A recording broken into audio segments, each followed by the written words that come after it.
Big Al stands 6'6" and has never met a fish he didn't like. His corporate motto is, no dogs, no birds, just fish. And horses. Well, my father and one of my brothers started with myself as a hobby in our home in Forest Hill many years back when I was a young boy. And we used to breed fish, and I found it so fascinating that it became my hobby. And I just loved it so much that, eventually what I did was I opened up a business called Aquarium Services, where I went around to doctors' offices, dentist offices, and I put all kinds of different size aquariums and different shapes, beautiful furniture, and I went around maintaining and servicing the aquariums for them.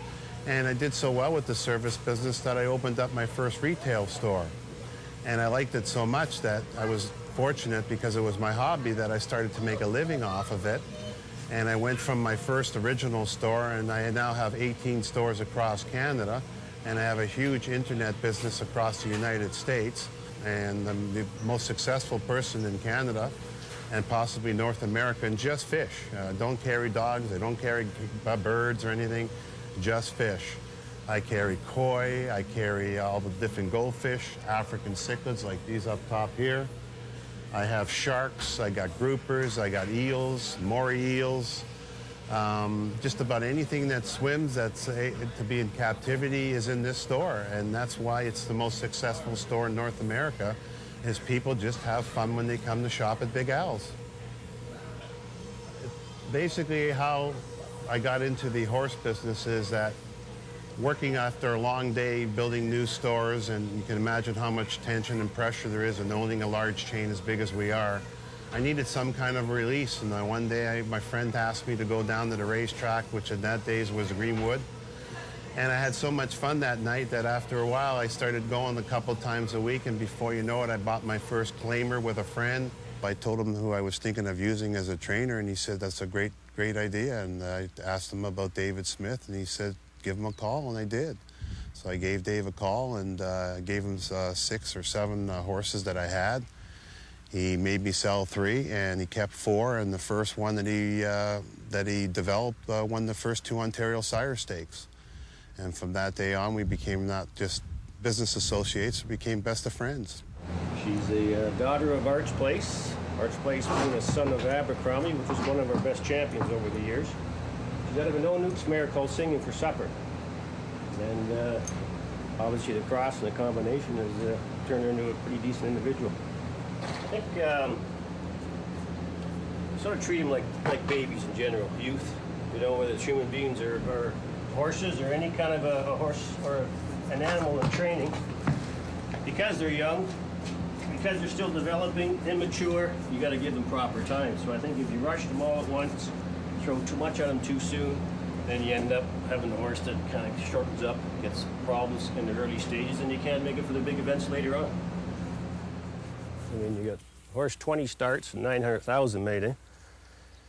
Especially this time of year and the heat starts coming and the wear and tear gets more. You want to have a little flesh on them so they got something to work with. If you had that down to ribs and the hide dehydrated right now, you'd end up having a horse that's got to work harder than she has because she's in against tougher competition, seasoned animals. And if she's got no flesh or no body to work with, you're going to end up coming up short, and you're going to have slower last quarters. I see a champion. I see everybody's dream, and it's mine.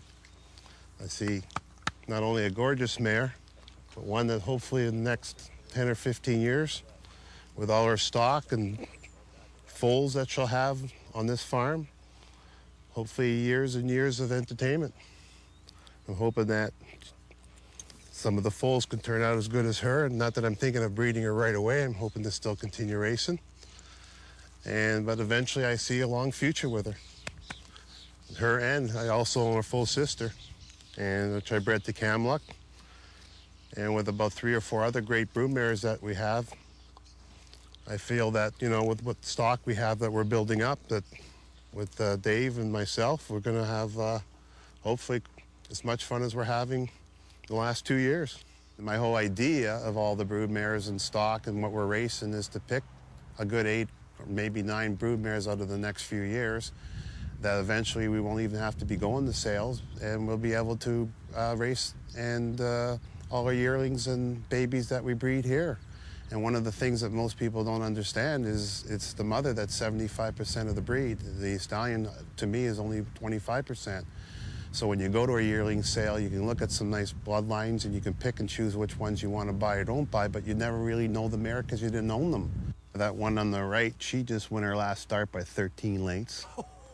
And the one on the left just won her start last week at Woodbine by 5 lengths. So both of them, and you can't separate these two, they go nuts. Horses do a lot better when there's more than one in there, but it's a lot more chance of injury. These two, they're just, you know, they're almost like lovers.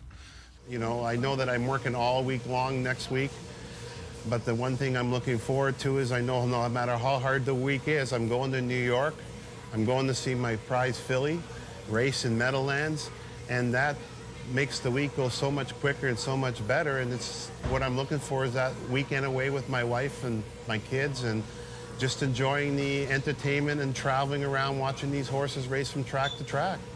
This one right now is the largest of just, you know, in North America that just has livestock or aquarium fish, not known as a pet store, but aquatic store. I'm building a new one in Oakville, possibly be ready for the fall of 2004. And just to give you an example how exciting this new store is going to be is that this original store, the interior, would be over $350,000 to build this store. And this is a 9,000 square foot store right here now in Mississauga. The new store, just the shark tank alone, is going to be over $400,000. So, you know, it's not so much that I really have to do it. I just want to build a bigger and better presentation with every store that I build, just so that people can have fun and always shake out.